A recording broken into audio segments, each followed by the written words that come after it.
Saya bilang, tidak ada gunanya Anda IQ-nya tinggi, tapi pemalas, tidak memiliki disiplin.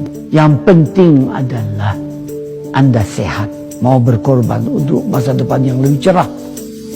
Malaysia's household debt is the second highest in Southeast Asia. Should we be worried?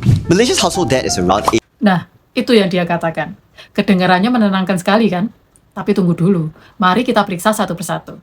In Malaysia, close to 60% of household debt consists of housing loans. These are long tenure loans, secured against property, and subject to income-based lending rules. By contrast, credit cards and personal loans make up a much smaller share of total household borrowing. So the majority of Malaysian household debt is asset-backed and not revolving consumer debt.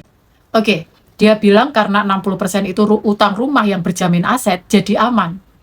Tunggu dulu. Utang tetaplah utang. Sekalipun itu rumah, setiap bulan tetap harus bayar cicilan. Kalau gaji tidak naik, kalau harga terus naik, kalau ada yang kehilangan pekerjaan, rumah tetap bisa disita. Dan yang paling penting, angkanya terus naik. Dulu mungkin 70%, lalu 80%, sekarang 80%. Nanti, berapa persen lagi tuh?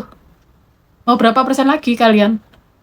Kalau terus dibiarkan tanpa dikendalikan, di mana batasnya, disitulah bahayanya. To the region, Thailand's household debt is higher, around 90 to 95% of GDP, and a larger share of that debt sits in unsecured personal loans and auto financing, which historically shows higher default sensitivity during downturns. Lalu dia bilang Malaysia masih aman karena Thailand angkanya lebih tinggi lagi. Lah ngimpi lah. Thailand itu wajar kalau utangnya tinggi. Karena apa? Karena mereka itu tidak punya minyak, tidak punya gas, tidak punya kekayaan alam sebanyak Malaysia. Jadi wajar kalau mereka harus berhutang untuk membangun negaranya. Sedangkan Malaysia punya segala kekayaan alam berlimpah, tapi utang rakyat tetap tinggi sampai 85%. Itu namanya konyol, bukan aman. Membandingkan diri dengan yang lebih buruk itu tidak akan membuat kalian menjadi lebih baik, ya. Vietnam and the Philippines report much lower household debt ratios, typically between 35 to 50% of GDP. However, data from the World Bank and regional central banks show that these countries also have lower household credit penetration, lower mortgage lending per capita, and fewer households with access to long-term housing finance. And as a result, the debt to GDP figures are not directly comparable without credit access context. Could also mean that people are not borrowing because they can't. Lucunya lagi, di poin ini nih, dia langsung pick me ke Indonesia. Bilang utang kita itu rendah bukan karena kita bijak, tapi karena kita itu tidak bisa berhutang ke bank, guys. Kalian ketawa gak? Bukan cuma saya atau sepengetahuan saya, ya. Tapi kebanyakan yang saya lihat, baik tetangga, teman-teman sekitar saya, bahkan di lingkungan saya ini ya, rata-rata orangnya itu, ya, melakukan hal yang sama seperti saya. Kalau mau punya rumah, kita itu bekerja, mengumpulkan uang dulu, baru membangun, bukan langsung tergantung sama utang bank. Ya? Dan bukan cuma itu, kebanyakan orang Indonesia itu juga mewariskan rumah atau tanah kepada anak-anaknya. Jadi generasi berikutnya itu sudah punya tempat tinggal dari orang tuanya. Tidak perlu mulai dari nol, tidak perlu langsung berutang besar ke bank. Bisa saja mereka pinjam, bisa saja mereka pakai KPR. Tapi mereka memilih tidak mau. Buat apa terikat puluhan tahun? Buat apa kerja mati-matian cuma buat nutupin bunga bank? Mending kumpulin dulu, bangun bertahap, atau lanjutkan dari yang sudah ada. Rumah langsung milik sendiri tanpa ada yang mengintai mau menyita kapan saja. Bukan tidak bisa, itu pilihan. Dan ini adalah budaya kita orang Indonesia yang kalian nggak paham.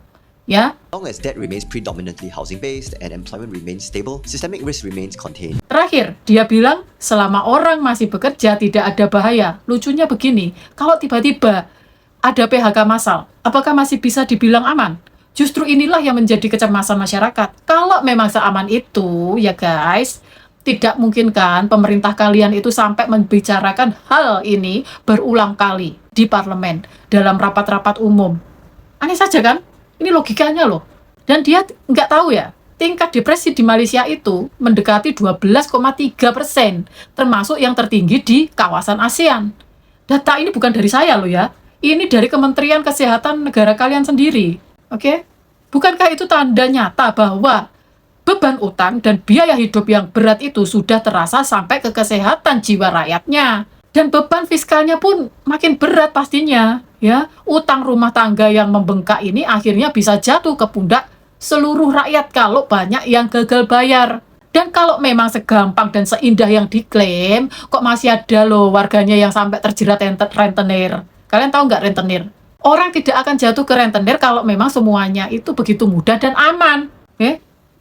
Kalau nggak ada media sosial, guys, kita orang Indonesia mungkin nggak akan tahu ada hal-hal seperti ini ya di negara kalian. Tapi karena kalian itu sering merendahkan bangsa lain, sering membanding-bandingkan dengan yang lain, mending ini saya jawab sekalian. Saya tidak perlu tunjukkan video bukti. Semua orang sudah tahu, bahkan dunia pun juga tahu, ya. Orang Indonesia pasti tahu persis lah apa itu rentenir. Bagaimana rasanya terjerat dan betapa beratnya keluar dari jeratan itu.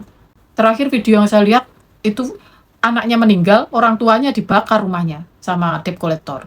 Kita boleh berpikir positif, boleh optimis, tidak masalah, tapi jangan terlalu membuai orang seperti ini. Ini namanya menyesatkan pikiran orang.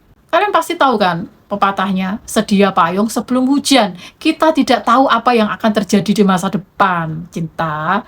Tidak ada satu orang pun yang tahu. Kalau tiba-tiba kita pergi meninggalkan utang kepada keluarga, coba apakah semudah itu menyelesaikannya? Tidak semudah yang dia katakan. Oke, sekiranya sekian dulu dari saya ya. Kalau kalian setuju, silahkan tulis tanggapan kalian di kolom komentar. Kalau ingin jadi influencer ya, please lah, jadilah influencer yang bijak. Jadilah seperti Benix itu, contohnya. Walaupun dia bicaranya lugas, dia jelaskan apa yang harus dihindari dan apa yang harus dicontoh. Lengkap tuh. Bukan cuma kasih pengetahuan dasar, tapi juga memberi semangat supaya orang tidak terlalu berlebihan atau terlalu takut. Influencer itu bukan cari aman, bukan cuma kasih kenyamanan atau ketakutan yang bikin orang makin stres. Tapi harus mengedukasi, beri masukan, beri solusi.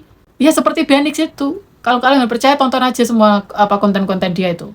Di situ di kolom komentarnya lo banyak positifnya dibanding negatifnya. Ya karena penjelasannya itu seimbang, nggak satu sisi saja. Ya, dia nggak mengeneralisir. Harusnya jadi influencer seperti itu. Kalian warga Malaysia pun bisa kok belajar deh. Nggak usah ego. Kalian bisa belajar dari cara berpikirnya kami orang Indonesia. Jangan terlalu ambisius, jangan mengutamakan gaya hidup. Hiduplah sesuai kemampuan sendiri, ya. Semoga bermanfaat, sampai jumpa di konten berikutnya. Wassalamualaikum warahmatullahi wabarakatuh. Tanah air, ku tidak lupakan, kan terkenang selama hidupku. Proklamasi kami bangsa Indonesia dengan ini menyatakan kemerdekaan Indonesia.